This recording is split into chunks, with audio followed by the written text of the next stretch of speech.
यज्ञ करो, यज्ञों के द्वारा इन देवताओं को बढ़ाओ और बढ़े हुए देवता फिर तुम्हें मनीषित फल देंगे। और जो प्रारब्ध में, जो किस्मत में तुम्हें जो धन मिला है, उसमें से यदि तुम दान धर्म नहीं करते हो, यज्ञों पर नहीं लगाते हो, तो तुम चोर हो। 5 यज्ञ बताई हैं। एक यज्ञ है धर्म की, जैसे भंडारे करना, भोजन कराना, और दूसरी यज्ञ है ध्यान, परमात्मा को याद करना।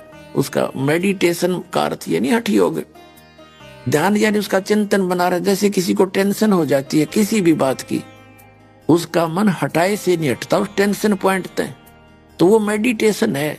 तो ऐसे भगवान की टेंशन बने, उसको याद रहे, उसकी वहां जाने की ऐसी लगन लगे, दैट इज मेडिटेशन, हमारा मेडिटेशन। और जो हठ योग करते हैं वो मेडिटेशन नहीं है, वो हठ योग है, वो सदग्रंथों में निषेध है। तीसरी एक हवन की, देसी घी की जोत जलानी चाहिए। जैसे हम अपने देसी माने गाय भैंस का दूध, जिस देश में जैसा, उनका घी से जोत जलानी चाहिए, दूध से घी बनाकर, उस प्योर घी का, शुद्ध घी का जोत जलाते हैं। तो ये हवन यज्ञ है। इन सभी यज्ञों का ही प्रतिफल वर्षा होती है, वर्षा से अन्न होता है, अन्न से मनुष्यों की तृप्ति होती है और उनकी उत्पत्ति होती है। फिर बताया है कि एक यज्ञ धर्म की, दूसरी यज्ञ ध्यान, तीसरी यज्ञ हवन की, चौथी यज्ञ प्रणाम, और 5वीं यज्ञ है तत्व ज्ञान की, सत्संग की, सब अध्याय की। तो ज्ञान यज्ञ 5 वक्त की नमाज कर लो, ज्ञान यज्ञ, या सुबह शाम दोपहर के जो हम आपको नित्य नियम बताते हैं वो नमाज है आपकी। और जैसे सिख धर्म के अंदर एक जप जी का पाठ करते हैं, वो उनकी नमाज है। नमाज में स्तुति, भगवान की प्रार्थना। और प्रणाम यज्ञ, सिख धर्म के अंदर भी दंडोत प्रणाम करते हैं, तो ऐसे प्रणाम करते हैं। और मुसलमान धर्म भी इसको प्रणाम बताते हैं जब सजदा करते हैं, ठीक है।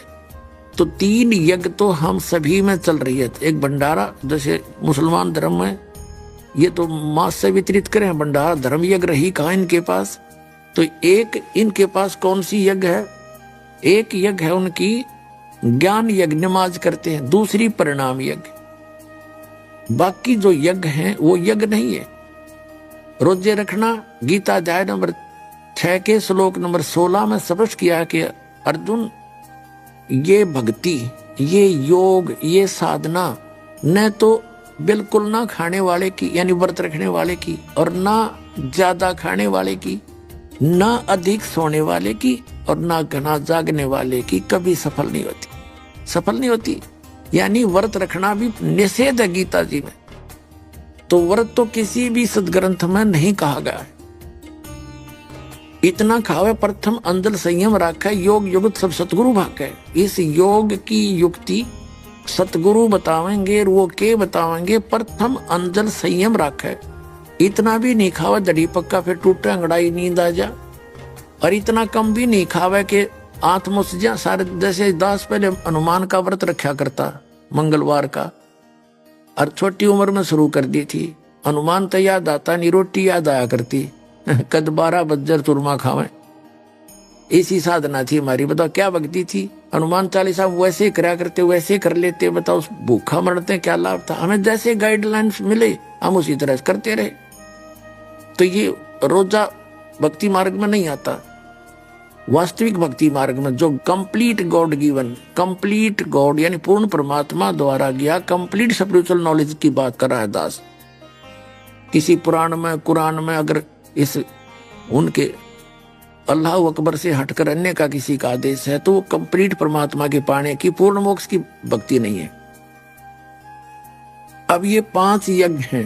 एक यज्ञ है धर्म की, दूसरी यज्ञ ध्यान, तीसरी यज्ञ हवन की, चौथी यज्ञ प्रणाम, और 5वीं ज्ञान की। ये जो यज्ञ हैं ये तो एक समझ लो रोगी के लिए एक ग्लूकोज का काम करती। ग्लूकोज हमें जन्म और मृत्यु का दीर्घ रोग लगा हुआ है। जब तक जरा और मरण यानी बुढ़ापे का कहर और मृत्यु का रोग नहीं कटेगा, तब तक हम सुखी नहीं हो सकते। और ये रोग ब्रह्मा विष्णु महेश तक लगा हुआ है। ब्रह्म और परब्रह्म, सरपुरुष और अक्षर पुरुष तक लगा हुआ है। केवल निराम में एक कंप्लीट गॉड अल्लाह अकबर है। वो पूर्ण परमात्मा परम अक्षर ब्रह्म है, सत्य पुरुष है। और उसका लोक, वहां गए हुए प्राणी जो वहां रह रहे हैं और जो यहाँ से मोक्ष होकर जाते हैं, वो भी कभी उनको बुढ़ापा नहीं होता, यंग रहते हैं, मृत्यु नहीं होती। जो आप यहाँ ठाठ लेना चाहते हो सारा कुछ वहां पर मिलेगा आपने।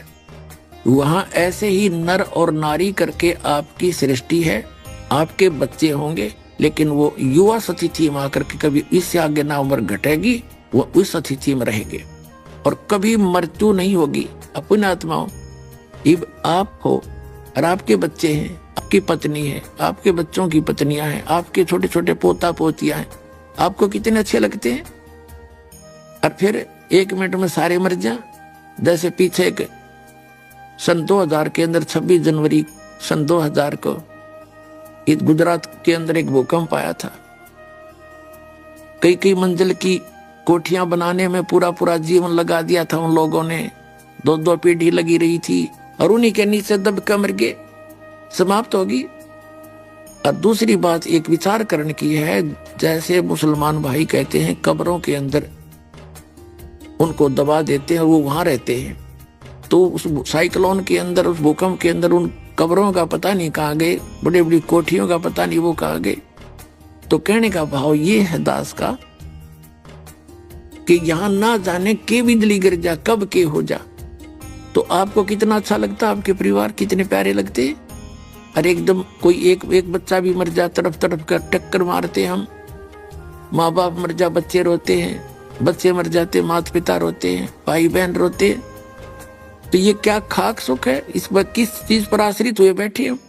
तो ये आपका परिवार कभी ना मरे और ठीक ठाक रहे तो आपने क्या दिक्कत है, आप बड़ी खुशी से रहोगे, बड़ी खुशी बनाओगे। और यहाँ तो रहना ही नहीं, वो आपको वहां मिलेगा जिसकी खबर लेकर ये दास आया है। ये है अंतिम पैगंबर, ये रामपाल दास है, वो फाइनल प्रॉफिट। ये सच कर मान लेना, लेटेस्ट।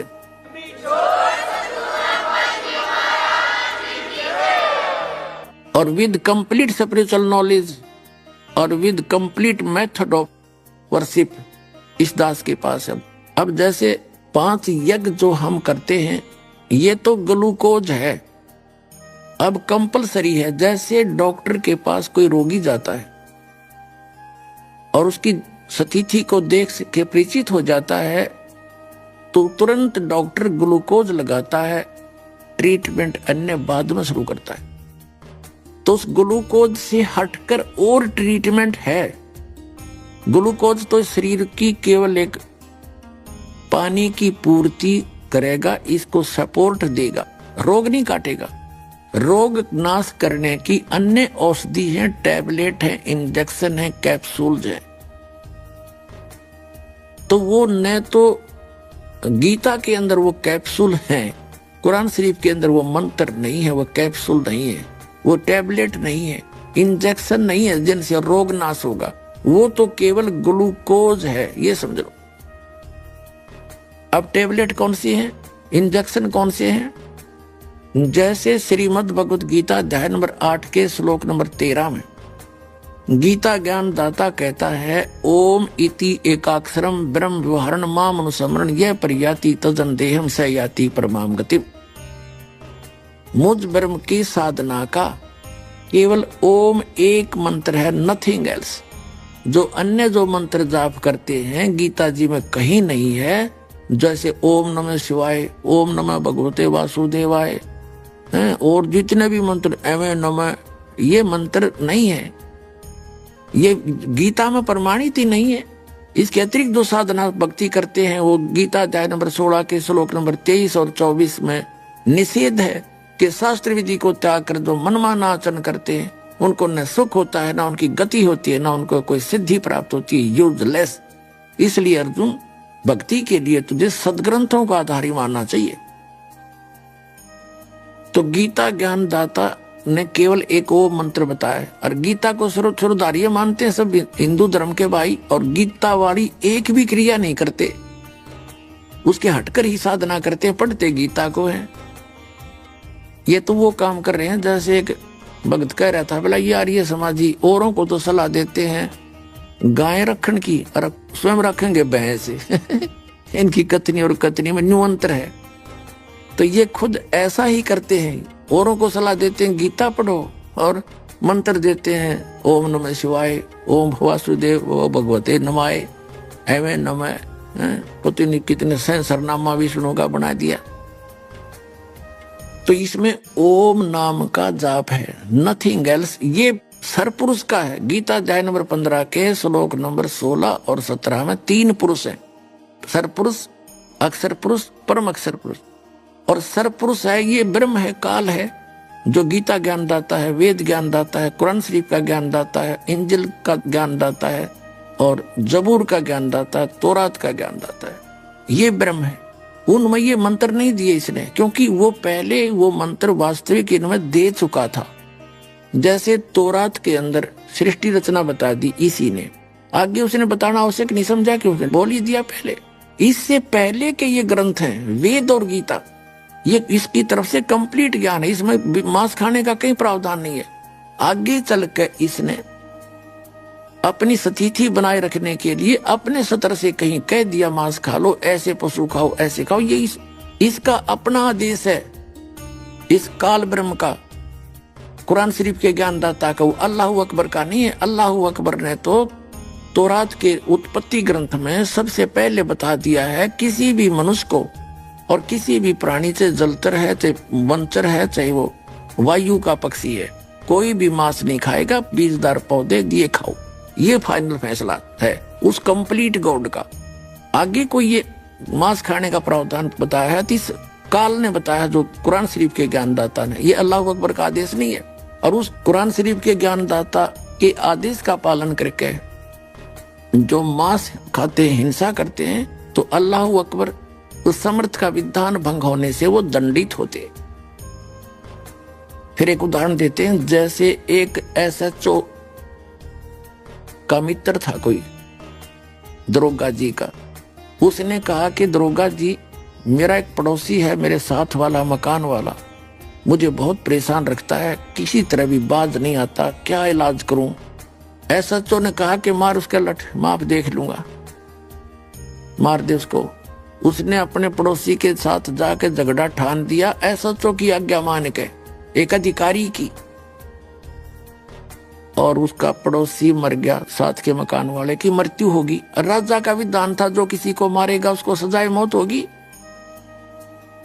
उस अधिकारी SHO की आज्ञा का पालन करके एक व्यक्ति की मृत्यु कर देने से उसको सजाए मौत हुई, क्योंकि उसने राजा का कानून तोड़ दिया एक अधिकारी के कहने से, अधिकारी की आज्ञा पालन करके। इसी प्रकार वो कंप्लीट गॉड का विधान उसने बता दिया तौरात के अंदर और बाइबल के उत्पत्ति ग्रंथ में कि कोई भी मांस नहीं खाएगा, तुम्हारे लिए ये बहुत भरपूर खजाना दे रखा है। उसके अतिरिक्त किसी कुरान शरीफ के ज्ञानदाता ने आदेश दे दिया मांस खा लो, ऐसा खा लो, ऐसा ना खाइयो, तो वो अल्लाह अकबर का आदेश नहीं, उस दरोगा जी का आदेश है। उसका पालन करने से आपको दंडित होना पड़ेगा। उसके लिए कहा है सूक्ष्म वेद में कि मुल्ला जी, आज आप मुर्गी मारते हो, अगले जन्म में ये मुर्गी तो मुल्ला बनेगी, आप बनोगे मुर्गी और ये तेरी गर्दन काटेगा। ये टिट फॉर टैट कभी नहीं जाएगा, भूलना मत, अपना विधान मत बना के बैठे। तो इस प्रकार ये जो विधान है मांस खाने का, ये अल्लाह अकबर का नहीं है, कंप्लीट गॉड का नहीं है, परम अक्षर ब्रह्म का नहीं है। तो अब जो प्रसंग है उसी पर आते हैं कि अन्य जो भक्ति हम करते हैं, जब तक ग्लूकोज से काम नहीं चलेगा। जैसे पूरा सिख धर्म भी वो क्या करता है, वाणी का पाठ करते हैं, ये ज्ञान यज्ञ है, भंडारे करते हैं, धर्म यज्ञ है, प्रणाम करते हैं, ये प्रणाम यज्ञ है, लेकिन हवन यज्ञ भी वहां नहीं है।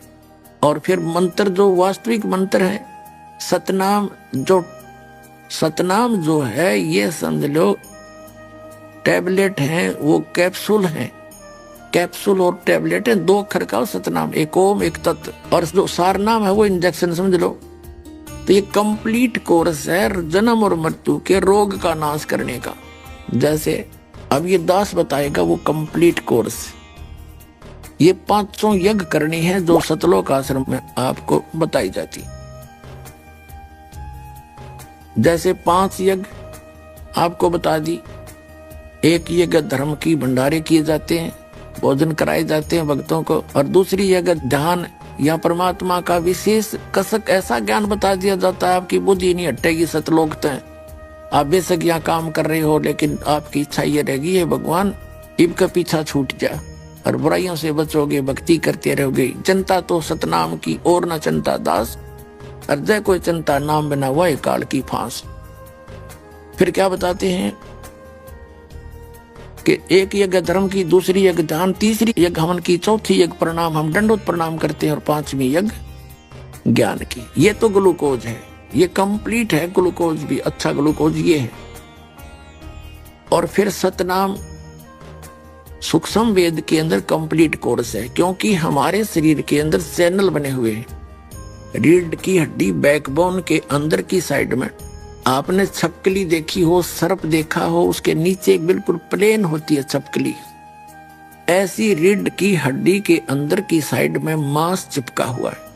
उस मांस के अंदर से नसें प्रवेश जा रही है, नसें जा रही पतली पतली, उन्हीं नसों से संबंधित एक आंतड़ियां सी बनी है, पतली पतली सी, कमल के आकार की पत्तियां सी बनी नजर आती हैं, जैसे हथेली पर ये चिन्ह से होते हैं, ऐसे उनके ऊपर है।